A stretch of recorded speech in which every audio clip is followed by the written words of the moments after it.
Hello and welcome to today's session. The topic I've got for you today is, are you talking to the right people?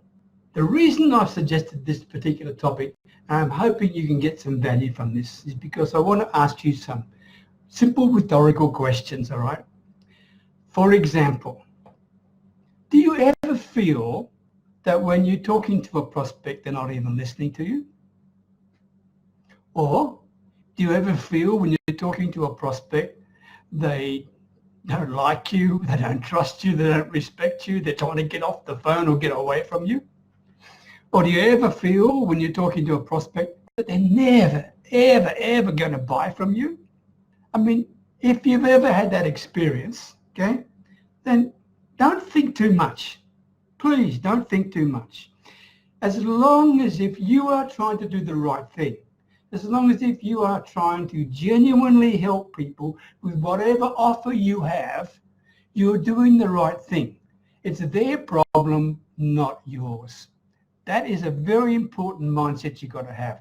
When people are saying no to you, okay, it's not because you're doing something wrong. It's not necessarily because what you have is anything wrong. It's simply because you're talking to the wrong darn people. That's the message, and that's the point I'm trying to make to you. I mean, the secret of marketing, especially on social media, right? There's a couple of aspects. One, you've got to get people's attention. You've got to stop them in their tracks. They're going through the news feeds and all of this, okay, 100 miles an hour. You've got to stop them in their tracks. You've got to come up with some way to grab their attention. Then when you've got their attention, you've got to start building some sort of relationship with them, the know, like, and trust factors and the respect factors. And the way to do that is to add value to them, okay? Which is fine. But then, this is the bit where some people sort of drop the ball. Then what you've got to do is you've got to become discriminatory. You've got to decide, hey, hang in there. I don't want to spend 23 hours out of 24 on Facebook with my business. You've got to decide who you want to talk to, okay? In other words, you've got to start qualifying the prospects for your particular business. And I want to take you through some of that today to help you, because otherwise you're going to simply run out of steam, waste a lot of time, and at the end of the day have nothing in the bank, all right? My name is Peter Beckenham, the Village Marketer, and as always, talking to you from my little Thai village, way up near the Cambodian border. All right, let me get started. Okay, we're talking about, are you talking to the right or the wrong people? The first thing you've got to do, okay, the very first thing you've got to do is you've got to create yourself an ideal customer profile.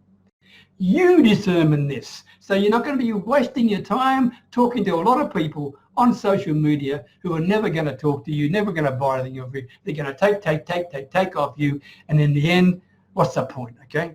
So create yourself a really clear customer profile. And by the way, hang in to the end, guys, something pretty special for you. Now, when I'm talking about customer profile, I'm talking about who are they? Where are they? How do you get access to them? What sort of language do they use? I don't mean English or Spanish or French, but the words and the terminology they use. Okay, you need to be able to become familiar with that, all right? You need to do that, and you've got to become as specific as possible. That's the first thing you need to do, is to actually set up your customer profile. Because once you've got your customer profile in place, then you know the type of people that you want to talk to. Okay, next one, do your research. Before you talk to any prospect, please do your research. Know who in the heck they are. Do they fit your profile? Secondly, are they people who may be committed to put time, effort and money into solving whatever problem they've got? Because if they're not, you're wasting your time, right? So please do your research on that. It's very important, okay? Thirdly, listen to your customers. Listen to the ones that you've done business with already. If you want the inside story and what people think about you, ask them, okay? Ask them about the service you give. What's their thoughts about that? What's their perception about it? Are they happy with you, etc., right? Very important. So in other words, let me get to the next level for you. In order for you to be talking to the right people, let's get specific, all right? If you've got a pen, you might want to jot this down. Who do you really want to talk to? Start with industry. What industry are they in? Secondly, what market segment of that industry are they in? Thirdly, what do they look like? Demographics, age, etc., right? And finally, what's the biggest pain point they have? You need to know this. You need to know this so you can then relate to people. Don't go into things guessing, all right? I mean, for example, I'll give you an example. I work with online solopreneurs, okay? That's my industry and my market segment, who are service providers like coaches and network marketers and affiliate marketers, and who are struggling a little bit with their sales, to increase their sales. That is my ideal customer, all right? And I use the industry, market segment, ideal prospect, and pain point to put them together, all right? Now, important point. Who do you need to ignore? This is important, right? Who do you need to ignore? I mean, for a start, you don't want to ignore your customers because they're special to you, right? Present, past, and future type customers, important. Also, don't ignore people who may never become your customers, but always support you, always go out of their way to promote you and your services, your personality, your ethics, and your integrity to other people. They might not ever become a customer, but by heck, aren't they valuable to you, right? So you don't ignore them either. But these are the ones you do ignore. First of all, the cranks. Those people who just got a bitch in life, right? I don't know why it is, but they end up on places like Facebook, for example, and they just tear people apart, okay? Ignore them. Ignore them. If they comment on your post and whatever, you can simply delete it, etc., but don't let it get to you, all right? Second one, trolls. Almost as bad as the cranks, right?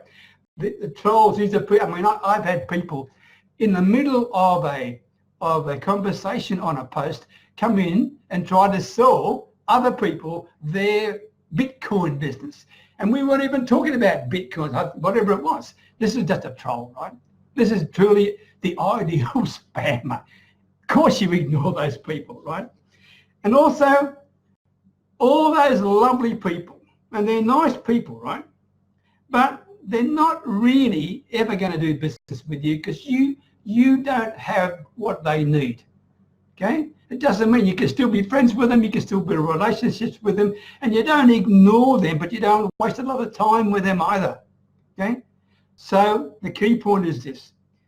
If you can politely ignore people, okay, and don't engage too much with people who are not within your target market, all of a sudden, you probably have found you've saved yourself 50% of your time on Facebook. Now, I want to finish with this, and this is from my heart to you. This is very important for me, okay?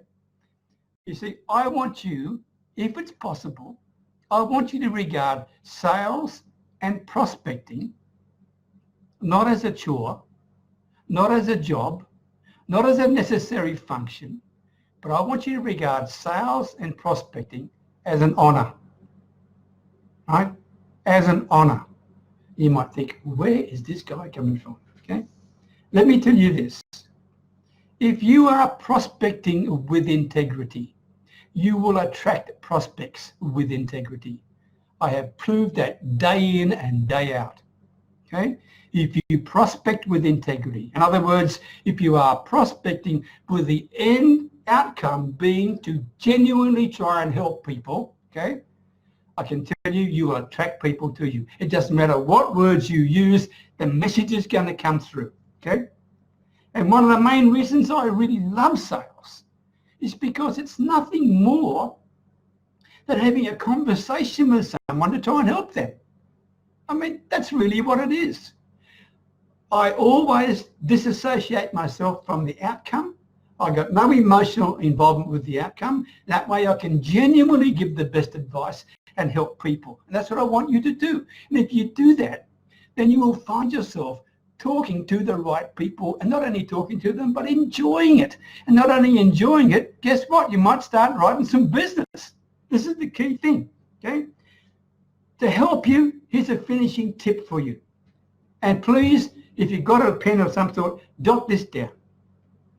I want you to clearly outline the outcomes that you can give to a potential customer. The outcome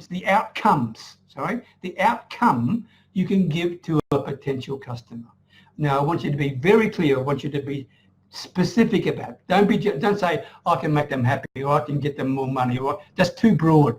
You got to be very specific. What is a specific outcome you can give to somebody? Secondly, how amazing is it? In other words, is it something that people really, really want? Because if it is, you've got a winner, right? So first one, be specific. Secondly, make it amazing. Thirdly, make it measurable.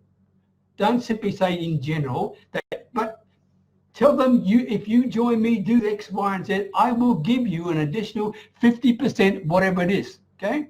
Or I will get you 10 new leads a day, or whatever you are selling to people, okay? Make it specific, amazing, and measurable. And finally, make sure it's not an end point.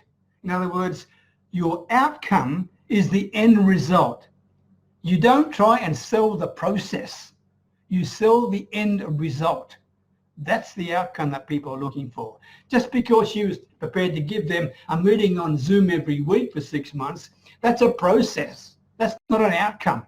People don't want that. They want an outcome, all right? So that's my number one tip for you. If you can follow those things, a specific outcome that is amazing, in other words, solving something that people really, really want. Thirdly, that it's measurable so they can see you're promising a specific outcome in measurable terms. And finally, it's an end point. I can tell you that will help you start talking to brand new people who are the right people for you as well. Okay, that's my message for you. Here's my call to action.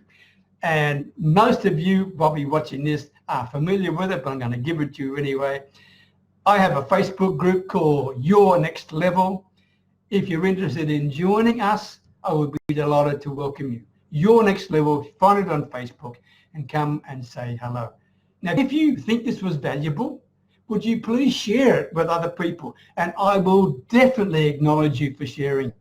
If you like it, and please leave me a comment, etc. But more importantly, if you share it, please let me know.